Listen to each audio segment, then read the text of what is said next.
Hello everyone, this is LW Gaming and welcome to a brand new installment of Future Langrisser, and I'm planning to release this episode around the 7th of April, and by the time of recording, today is actually April Fool's. Yeah, it's pretty wild to me to like record this kind of installment right now, even though right now is April 1st, or known as April Fool's by many people. So anyways, we're going to be covering the update featuring Randele and Hibiscus, which will be coming up in about a few days by the time when this video comes out, which is the 7th of April. So anyways, let's take a look what we have here. And spoiler alert, this installment is going to be much larger than you anticipated because there are a lot of stuff we need to cover here. And this includes SP soldiers, by the way, because now this update is going to introduce new SP soldiers as the new thing for the game. So let's get right into it, shall we? The first thing we're going to talk about is going to be the Randele, one of the first two new heroes. So the first, and by the way, the info that you're seeing here are already available in my server, Langwiki server. You can look at it for yourself. And this one is basically a rundown of what you'll be expecting for all the stars. Langwiki only shows the minimum to max of the current stats, by the way. So in the favor of this installment, I decided to add some more stuff on there to show you what the full detail what the effects are at certain stars. So that way you get an idea of what it will impact in the gameplay. So anyways, let's get right into what her talent is. But let's talk about her factions first before we begin. So her factions, she's part of your less strategic and dark reincarnation, and the class she comes with are mage and demon. And these two are actually pretty okay as the current time of the meta, because demons used to be like a not go to class, but now since Dragon Slayer is now on field, that basically opens up the demon class option for anyone who wants to run her. But most of the time, if Dragon Slayer is banned, then I don't recommend running demons because holies could cause problems for you. But if you have Dragon Slayer, you don't have to worry about that much because Dragon Slayer is going to help you protect you if you're choosing demon. But in general, you don't want to choose demon because if the character has other class, go for that one other than demon. Anyways, her talent, a book of casket, and this is a rough translation from like from the servers I've used. Well, of course, it's free of charge, of course. So anyways, damage dealt is increased by 15, 20, 25, and 30% depending on star level. Unit range is increased by 1 to 2. One range increased from 3 to 4 stars, 2 on 5 and 6 stars. And as start the map, Randele gains 1, 2, or 3 stacks of chaos fragments.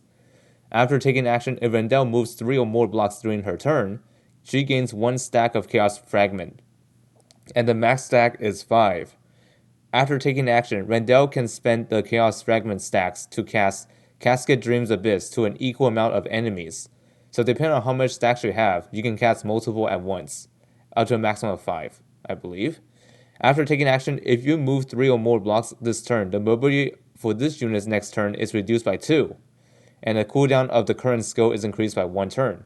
And you cannot dispel it, and this will last for 1 turn. So yeah, if you're being cursed by this, by the way, just do not move too far. Otherwise, you're going to suffer the consequences. So she's kind of like a mix of Lugner in some ways, but minus the part where she will punish you if you use a skill or even attack even. But anyways, it's one of those aspects of her inherited by Lugner.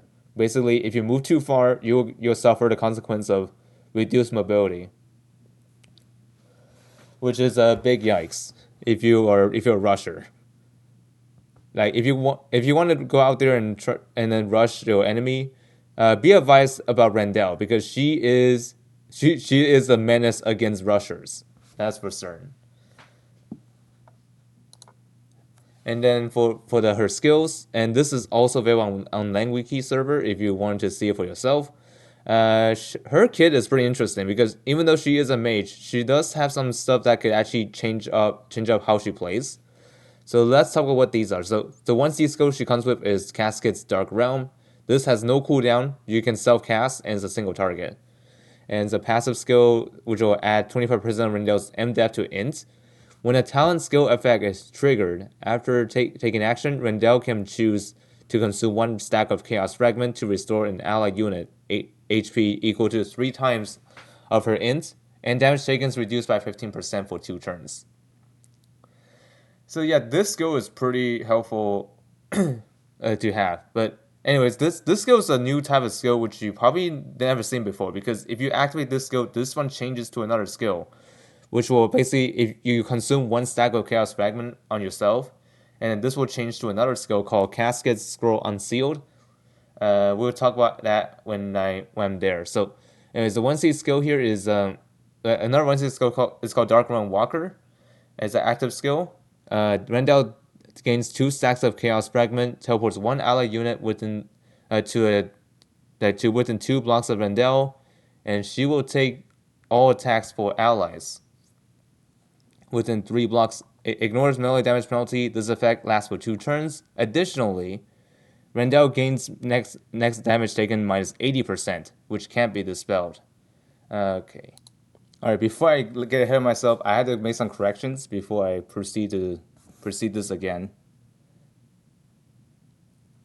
Is that these 2 skills, like Dark Run Walker and the Cascade's Scroll Unsealed, those 2 are actually reversed when it comes to the skill cost. So Dark Run Walker is 2C skill, not 1C. I apologize. And the Cascade Scroll Unsealed is a 1C skill, not 2C. Anyways, I'll get this fixed in Langrisser here as well, because this is already in the data as an early version. So I'm gonna make necessary changes to fix errors. Anyways, moving on to the other skill, which is that 1C skill, Cascade Scroll Unsealed, and this has no cooldown. It's a self cast and it's a single target. And is a passive skill. Randele takes magic attacks for allies within 1 block of her. When the talent effect is triggered, after taking action, Randele can choose to consume 1 stack of Chaos Fragment to increase her magic guard range to 2 blocks. When attacked and entering combat, Randele will attack first, and she can counter range attacks from any distance. This effect lasts for 2 turns. So not only she becomes like a very strong mage, she's also acted as a magical tank, which is absolutely nuts. And also on top of that, if, like, for example, if you're fighting against someone like Ilia, she's gonna get hit by her. So no matter how far she is, she's gonna get hit by her. I mean, of course, this is one way to answer against Ilia's madness. But wow, this skill is definitely going to be a game changer for sure. And the active skill on this one is that when you consume one stack of Chaos Fragment, you're going to switch it back to the Cascade's Dark Realm. But by the way, this skill can actually be equipped either way. So you can have like both of these simultaneously. But I don't recommend doing that, because you are basically using up one of your skill slots. So you only carry one of these because you'll have both anyways. But just by switching one to another.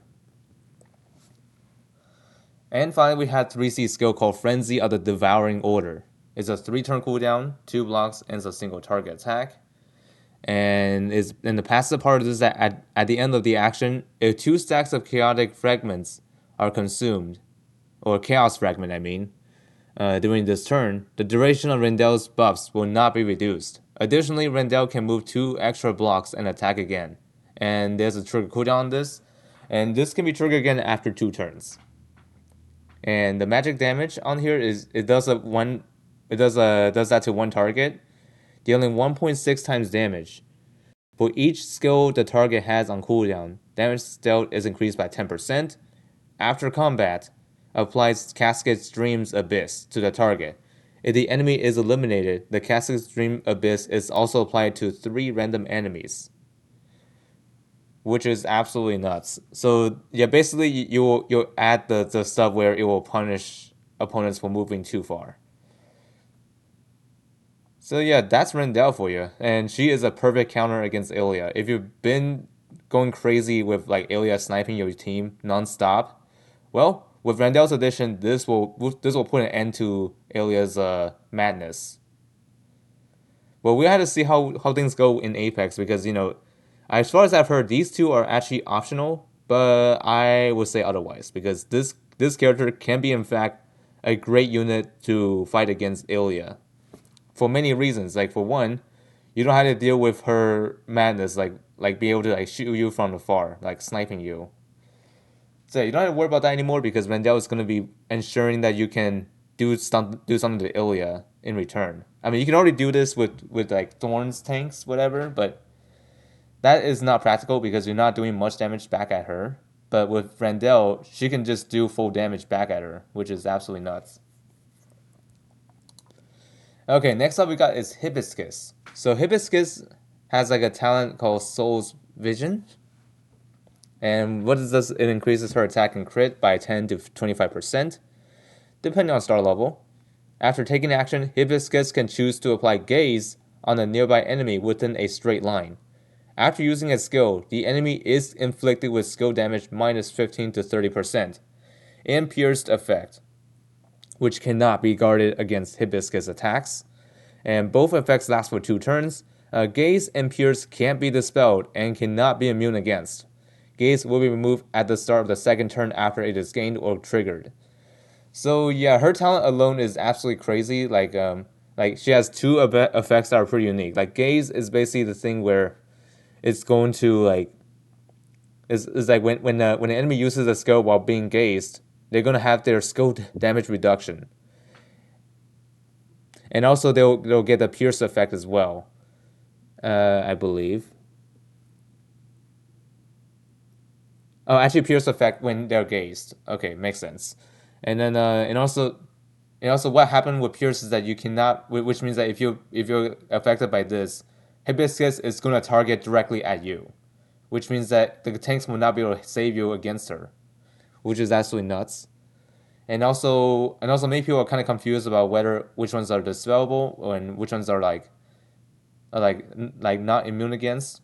Well, the thing is, both of these are actually considered marks, so they're not going to be able to be dispelled or even be immune against. So yeah, these two are going to be absolutely crazy. But yeah, I don't know. Some people might have seen them like and overshadowed them. But we'll see how the game goes because sometimes the translation might not be clear. So just let you know. Anyways, the factions she's part of are Dark Incarnation, Meteor Strike, and Mythical Realm. And her classes are Archer and Assassin. So far, Hibiscus Town is solid, but we'll have to see in game for ourselves and see if she's really that good, or we have to see. Anyways, her skills: 2C skill, Storm Feather Blade. This is a 2C skill. It has a 2-turn cooldown, 2 blocks, single target. Attacks a single enemy, dealing 1.5 times damage. Before entering combat, applies the following effect on the enemy, which will be Suffer Crit plus 25% and Suffer Crit Damage plus 25%. Both last for 2 turns. So yeah, basically it weakens their chance of being crit. And also the damage will be increased as well, which is absolutely crazy. And next up we got is 2C skill, which is the Wind Spirit Eye, which is a 2-turn cooldown, 7 blocks, 1/9 AoE. And the passive part of the skill is that at the start of each turn, randomly selects 2 random allies and grants them after taking action. It inflicts pierced to all enemies within 2 blocks who have gaze, and this will last for 2 turns. And this one cannot be dispelled and cannot be immunized. And this will last for 1 turn. And the physical damage part of this is that it attacks all enemies in a straight line, 7 blocks long, dealing 0.2 times AoE damage and inflicting gaze to all enemies hit. After attacking, Hibiscus can move 3 more blocks. If Hibiscus is on defensive terrain on water, the range of this skill is increased by 2 blocks. So this skill kind of reminds me of Lemia in some cases, but this is a dark version of her, of course. But of course, she does come with an assassin, which will probably negate against Dragon Slayer. Just saying, because like even though like, archers and hollies they're not the right choices for Apex nowadays because of Dragon Slayer. But to be real with all of you, Dragon Slayer mostly are demons, so even though if you run her as archer, there's a good chance you don't have to worry about this. But sometimes some people could actually get caught you off guard and have their Dragon Slayer as a flyer. So just be careful when you're facing opponents like that. Anything can happen. And finally, her 3C skill. This is where things get interesting. Soul Hunter's Fatal Strike. 3-turn cooldown, 4 blocks attack range, and it's a single target. And the passive skill on this one is for each enemy on the field that has pierced. Hibiscus mobility is increased by 2, and her range is increased by 1 block. And this effect can be stacked up to 2 times, which is pretty nasty if you know how to use her by this. And this does physical damage, attacks a single enemy in a straight line. Yeah, that's the one thing that's kind of holding her back. Even though she is long range, her 3C attacks only applies on the line linear range. So that means if you try to attack them from like a line that's not within your lane, whatever, you won't be able to target them. But you had to be in the line with them in order for this to work. And this does 1.6 times damage. If the enemy is eliminated, this skill cooldown is reduced by 2 turns. When having ranged soldiers, they will also attack. After combat, Hibiscus can move again with the remaining mobility. If the enemy has gazed or pierced, Hibiscus attack is increased by 30% during combat. If the enemy has pierced, the enemy can't trigger the revive effect during current combat. Yikes. Revive disable only applies in PvP mode. So yeah, this skill is another one of those skills that can disable revives. But keep in mind, this only works in PvP. Don't try this in PvE. It's not gonna work like that. So anyways, how this works is that as long as your opponent has Pierce and you use this skill to attack enemies, you are gonna make them lose their revive effect. So when that happens, basically think of her as Ymir but ranged, which is absolutely nuts. I mean, if she could do much damage, like I will imagine she might equip herself with like something like Crystal Stinger, that one that can completely ignore defense, like certain amount of defense. That could work for her. But a lot of people say that she is not viable when it comes to PvP. But based on reading this skill alone, this sounds pretty OP. Not gonna lie. I'm just saying, just by reading this alone is absolutely crazy. Okay, moving on, let's talk about the new SP hero that's going to be debuting in this update. And this time around, we got Tiaris. Yep, long-awaited hero that we are expecting to come very soon. Tiaris is going to bring some new stuff to the table. And of course, the factions are there, which I think many of you already know this by now. Her SP class is a Holly class, which is great, but however terrible against Dragon Slayer. Just to let you know. Anyways, her SP talent, Eternal Heim, or him, I mean, at the end of the action, grants allies within 3 blocks with a healing effect. And after taking out damage, there is a 50, 60, 80 to 100% chance to restore HP equal to 2.5 times of Tiaris' int. And this will last for 2 turns. So this one basically behaves like a healing heal blessing, whatever that was, on her initial form. But this is much more improved, as far as I know. When casting a skill on allies, applies an undispellable healing shield, and this one basically allows you to absorb damage, equal to 3 times of Tiaris' int. And then for each ally affected, the cooldown of Tiaris' skill with the longest remaining cooldown is reduced by 1 turn, and this can be reduced up to 3 times. And this is actually pretty nuts. Like this skill, depending on how many units you healed with this or whatever you put buffs on, you're gonna have your skill cooldown reduced by like 1 to 3. The maximum of 3 will be at best. And you can imagine she's gonna get her 3C back much faster than she normally would. Like if you guys don't remember her 3C, like the way how it works is that she'll apply attack lasting on everyone around her within 3 blocks. But afterwards, once you use it, you're gonna have to wait for a long time for that skill to come back.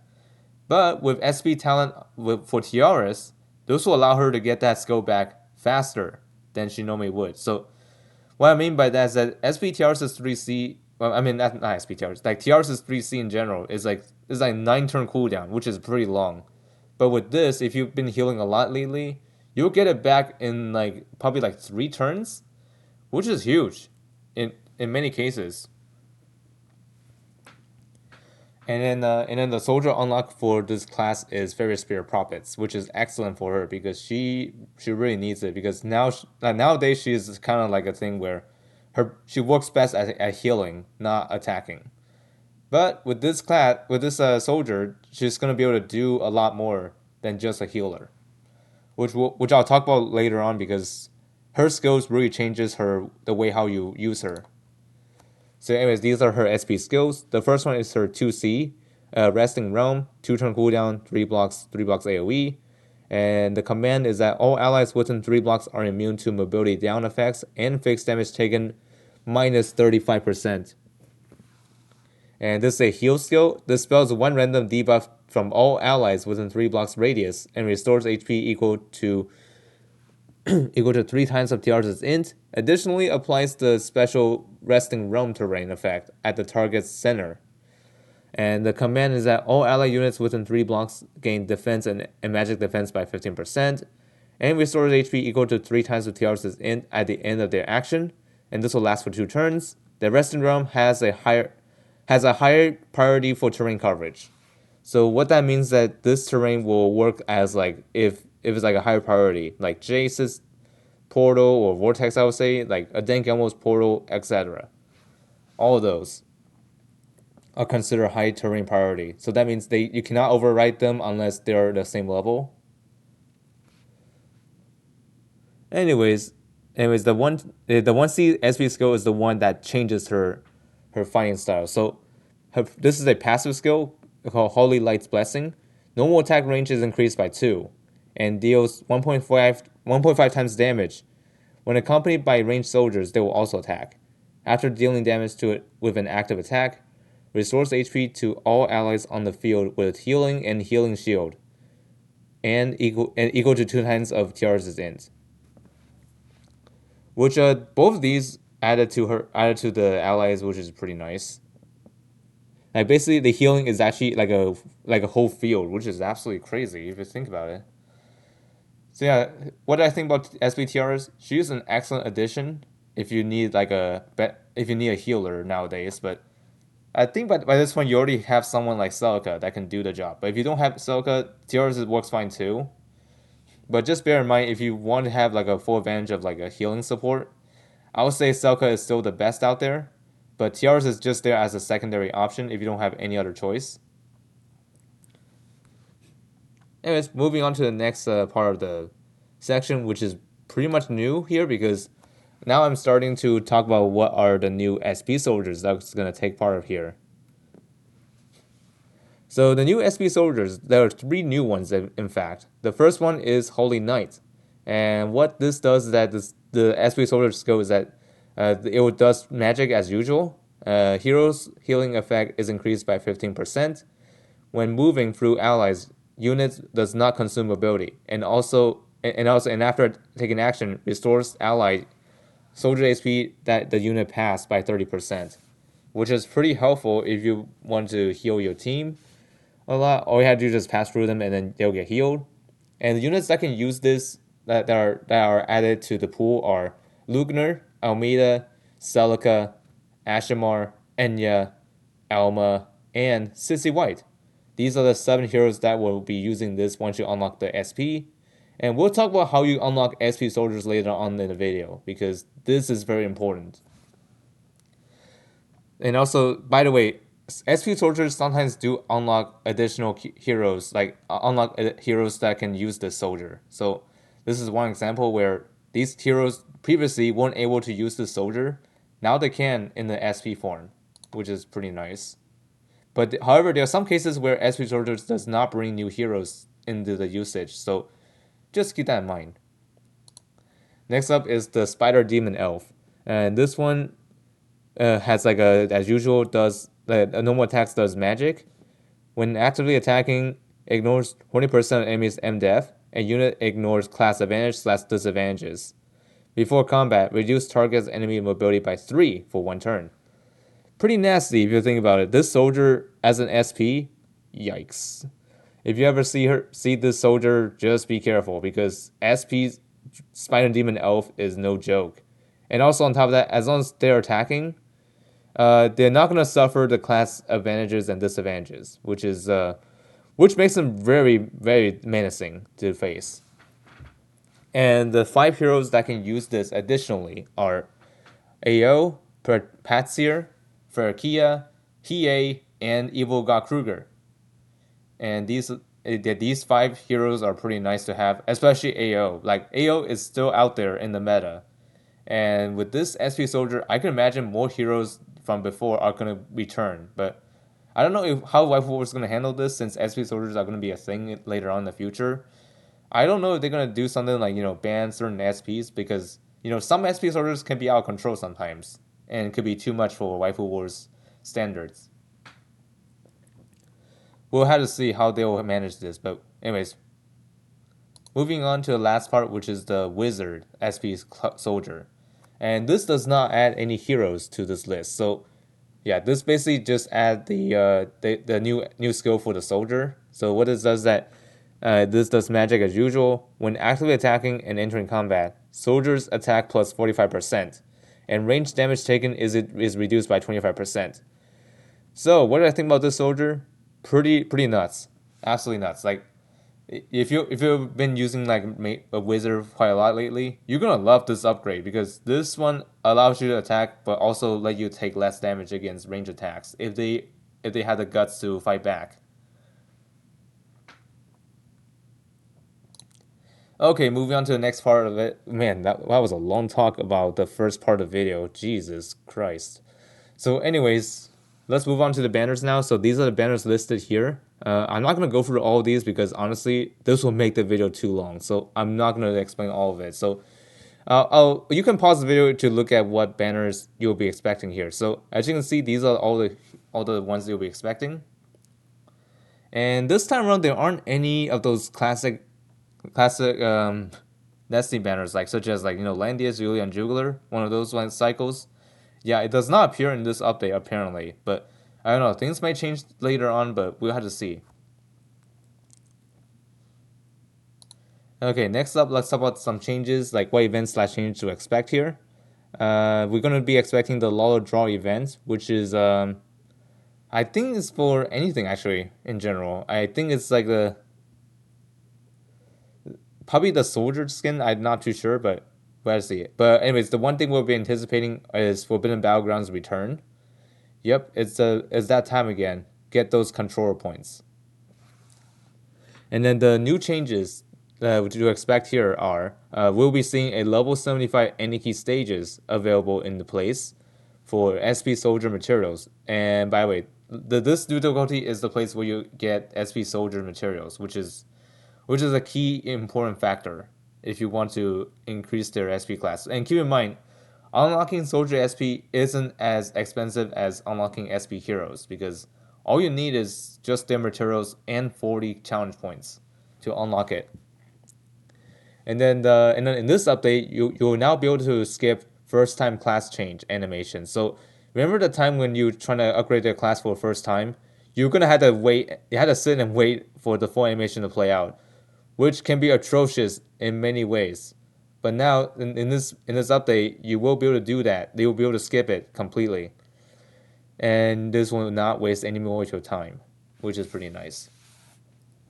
And then the next thing is a huge improvement for when it comes to daily rewards that you forgot to claim. So any unclaimed daily rewards that you got will be sent to your in-game mail. So that means you won't lose value of if you forgot dailies one day, don't worry, Zilong is gonna give you those in the mail. So you'll claim these as soon as you can. And then and also this update is gonna add the search function for heroes split by name and then the annotation you set for them. So one main annotations is that basically you set them a nickname, so you can name them wherever you want, and you can search by that name, and then boom, you'll be able to find the hero that you're looking for. Pretty nice, if you ask me. And next up we got is the new confession and exclusive. So this time we got a new exclusive for Zion, which I believe Byte and Bit like this hero a lot. Anyways, he's getting a new weapon this time around. Attack is increased by 10% at the beginning of the map, Zion gains Royal Fate. If Zion has Royal Fate or Destiny, he cannot be killed in one hit when actively attacking and entering combat. The movement type becomes Terrain Master, which is huge for Zion because as a currently for Zion, he is a bit of an underdog. But with this addition, that's gonna change because he is no longer slowed down by terrain, which is pretty nice, thanks to his Terrain Master movement type. And the new confession we got this time around is Alia. Pretty sweet girl, if you ask me.